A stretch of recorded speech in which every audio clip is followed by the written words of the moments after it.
Raceless. Thank you, Raceless.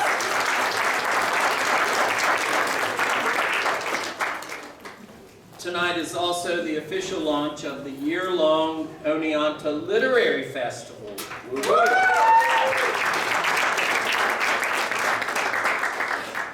We have books for sale over here, and we also have schedules for the Oneonta Literary Festival, so please avail yourselves of both. We're warming up tonight. Well, we're not warming up, we're blasting off.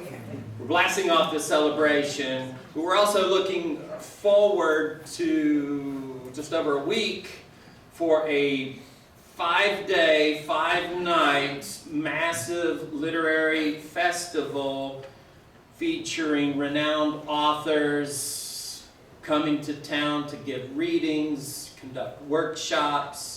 There's an author expo, a poetry slam. There's all kinds of wonderful stuff going on here at SUNY Oneonta and across the hill at Hartwick, and also at other places all over town. Kano, Huntington Memorial Library, beside ballrooms. So I hope everyone will put those dates, October 17th through 21st, on your calendar. Pick up a schedule over here, or if you forget it, just Google Oneonta Literary Festival, and you will find further details.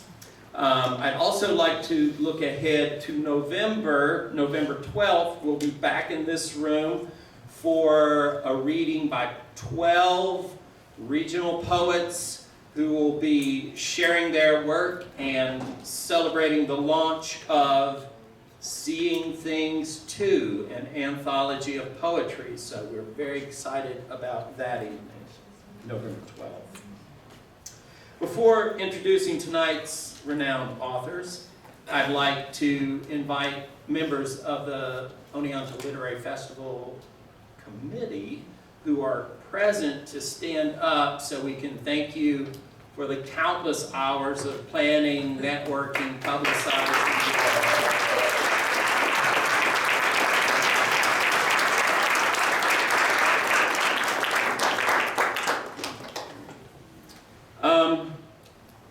It's my honor this evening to introduce my distinguished colleagues, Dr. Sheena Mason and Dr. Howard Ashford, for the launch of Dr. Mason's second book, The Raceless, Antiracist, Why Ending Race is the Future of Anti-Racism. Both Professors Mason and Ashford are enlivening national and international conversations around race and racism. Dr. Ashford's historical research has shown us that the roots of Black power run historically very deep. And Dr. Mason's philosophy of racelessness, or alternately the togetherness wayfinder, builds a compelling case for racial eliminativism, which she'll tell you all about.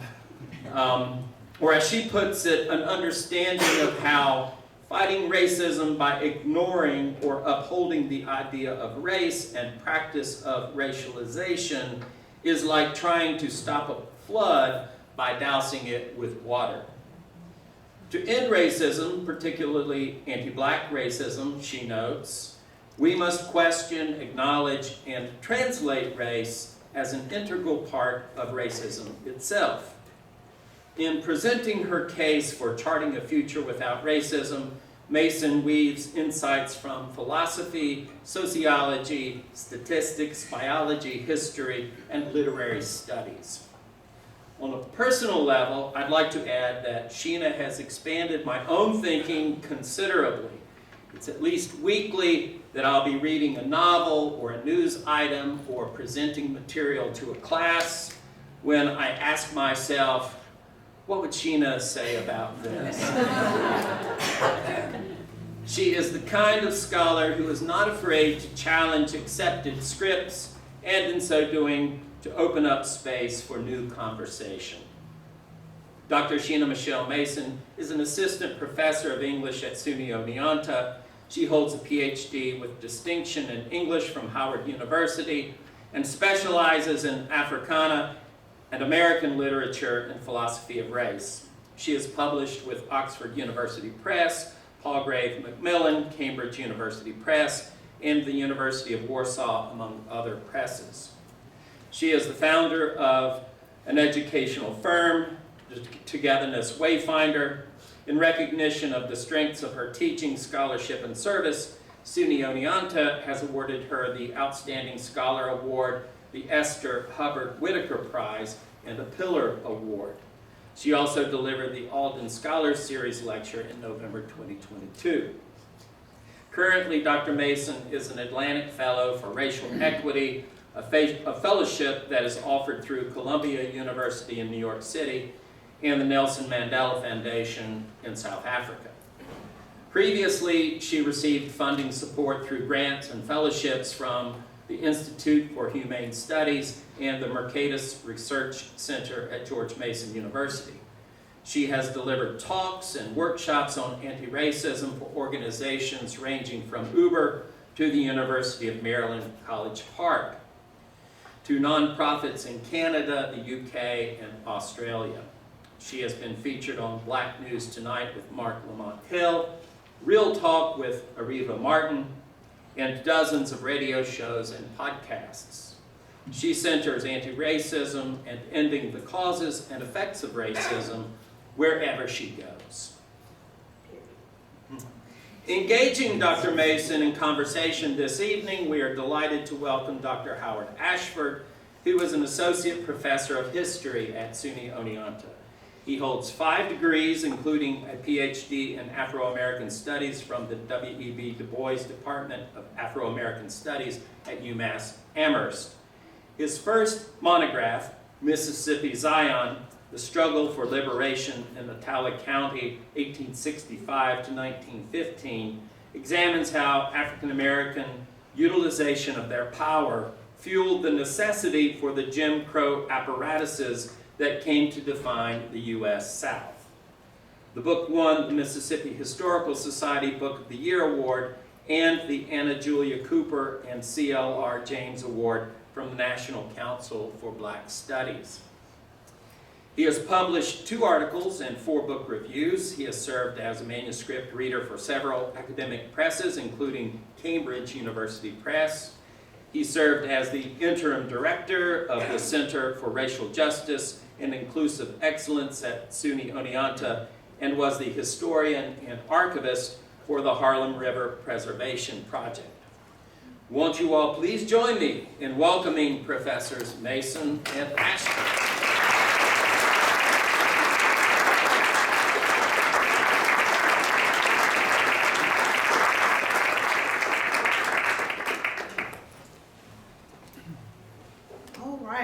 Testing, testing, eventually it's going to work. It is working? Thank you for that confirmation. Thank you all so much for coming. It's so good to see that the promise of extra credit brought in so many of you. Please scan this code. I need to track attendance. So this will take you to a quick Google form. It should take us a whole 10 seconds to complete.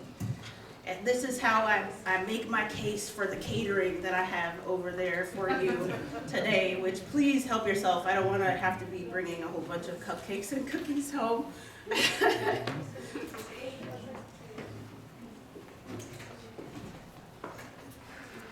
I also want to let you know that I have a painting that is part of today's conversation that is featured over there by the piano. It is untitled, but to my mind, that painting is a visual representation for what we're talking about today. So after the talk, feel free to go over there, check it out, get some close-ups, take a picture with it, whatever you want to do. Make sure you hashtag SUNY Oneonta if you do take a picture of it and like post it somewhere. I would love to see that. Without further ado, we're going to get into the good stuff. Good evening, everyone. Okay, I'll take that. Dr. Mason, your book, I think, serves to show that one has to really be secure in themselves, to really be bold in what it is that they wish to say. And your work is inspiring because, like, it is bold. It does make people think. It does go against the grain in many ways. And so for the first question is, why? What inspired you to write the book? Thank you for that question. Yeah, so I like to say that this journey really started for me when I was born, which is not an exaggeration. But I especially started to go down this pathway as an undergraduate at SUNY Plattsburgh. I was an English major, and I was fascinated, indeed I was obsessed with understanding everything to do with race and racism, particularly as it pertained to representation and authenticity that often gets attached to African Americans in the US. And it was my analysis of a novel, Erasure by Percival Everett, that was recently adapted into a film, American Fiction. That novel, Erasure, was life-changing for me. As an undergraduate, I was inspired to do an advanced honors thesis, which involved 2 years of deep study into African American literary studies and the production and reproduction of this thing that we call race. And at that very younger age, this was like at least almost 20 years ago for me, I started to identify that what, at least according to my analysis, institutionalized erasure is what happens with the imposition of this thing called race. And I wasn't able to let that go because I saw myself, like the figures I studied, participating in the human rights efforts in the United States. And I wanted especially to work toward problem solving the problem of racism, especially anti-Black racism. And I've committed every ounce of scholarship, every class, and all endeavors in between toward that goal of contributing to resolving and solving the problem of racism, which I say that you can laugh at me, it's okay. I'm used to it. It's not just bold. Some people might think I'm a bit mad, and I am. I think that's a sort of prerequisite to committing one's life's work and energy toward that goal, right? But because I feel passionately about it, because it's a matter of ethics, because it's a matter of morality to me, right? My quest for social justice is boundless, and where my mind took me, I had to stay true to it. So I share my ideas boldly. Well, one thing I would say is that I think you're just smart to actually understand what it is that you want to write about, and you put your life's work into it. Not everyone can actually give a scholarship. Anyone can. So you can write a book, but not everyone can actually do scholarship. And that's what you've done with this book, is scholarship, because it does make us think. So to jump into the book, like, what is the argument of this book? What is it that you're trying to argue, and what is it that you want us to actually believe from your argument? Thank you. So my central thesis is that to undo racism, we have to undo our belief in race and our practice of assigning races to the singular human species. And another way to think about it is to think about the questions, what is race and what should we do with it?